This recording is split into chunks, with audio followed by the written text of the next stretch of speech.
Ramai trader nak berjaya dalam trading, tapi tak tahu tabiat sebenar trader berjaya. Apa beza diorang ni dari trader biasa yang selalu loss?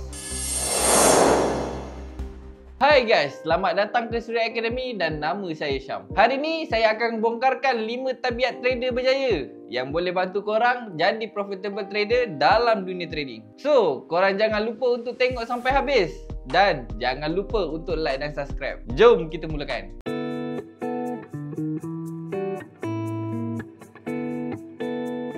Mereka ada trading plan yang jelas. Trader yang berjaya tak pernah masuk trade secara random. Setiap entry mesti bersebab. Diorang ada trading plan yang jelas. Bila nak masuk, bila nak keluar dan berapa risiko yang boleh diambil. Trading plan biasanya merangkumi entry dan exit strategi. Contohnya, gunakan price action, support and resistance ataupun moving average. Risk management. Berapa persen risiko yang boleh diambil dalam suatu trade? Emosi dan disiplin. Kena ikut sistem yang telah ditetapkan tanpa pengaruh emosi dan memang ikut step by step secara berdisiplin. Dorang masuk dalam market ikut gerak hati. Hujung bulan habis modal licin. Jangan jadi macam ni. Mula buat trading plan korang sekarang. Kalau tak tahu macam mana nak buat, korang boleh tengok video saya yang ini.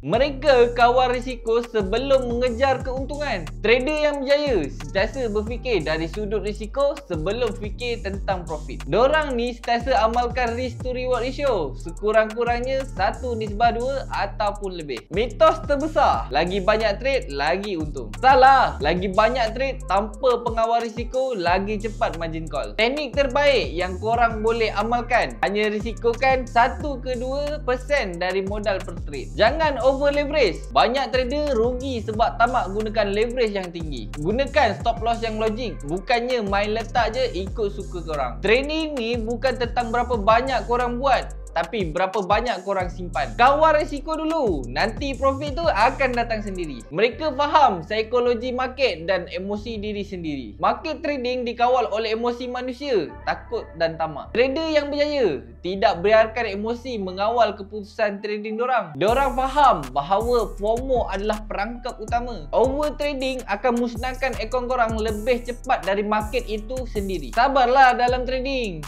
Tunggu setup yang betul, bukan main hentam je masuk entry. Tips profesional yang diorang amalkan. Ambil rehat jika perlu.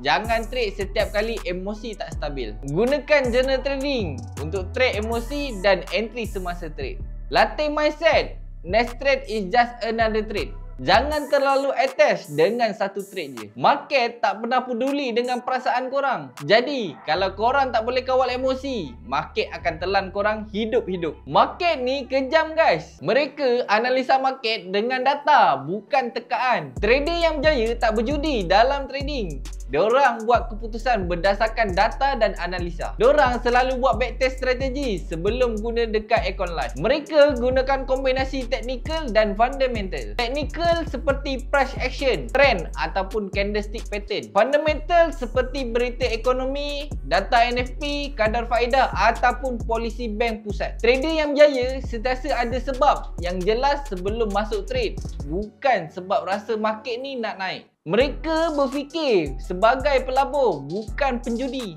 Trader yang berjaya berfikir dalam jangka masa yang panjang. Dorang tak obses dengan profit sehari dua. Dorang fokus kepada proses. Dorang tahu bahawa konsisten adalah penting daripada profit besar sekali-sekala. Fokus kepada skill, bukan duit. Dah banyak kali saya cakap, trading ni bukan skim cepat kaya. Ia adalah kemahiran yang akan mengubah hidup korang kalau korang sanggup belajar dan bertahan dalam perjalanan ni. So, kesimpulannya, trader yang berjaya pun seorang manusia biasa juga. Bukannya genius je yang boleh buat duit banyak. Korang pun boleh kalau korang ubah mindset dan tabiat korang. By the way, kalau korang nak belajar lebih mendalam tentang trading, korang boleh join kelas saya secara percuma je guys. Klik link dekat bawah. Okey, ini sahaja daripada saya untuk video kali ni. Jangan lupa untuk like dan subscribe. Kita jumpa video akan datang. Assalamualaikum.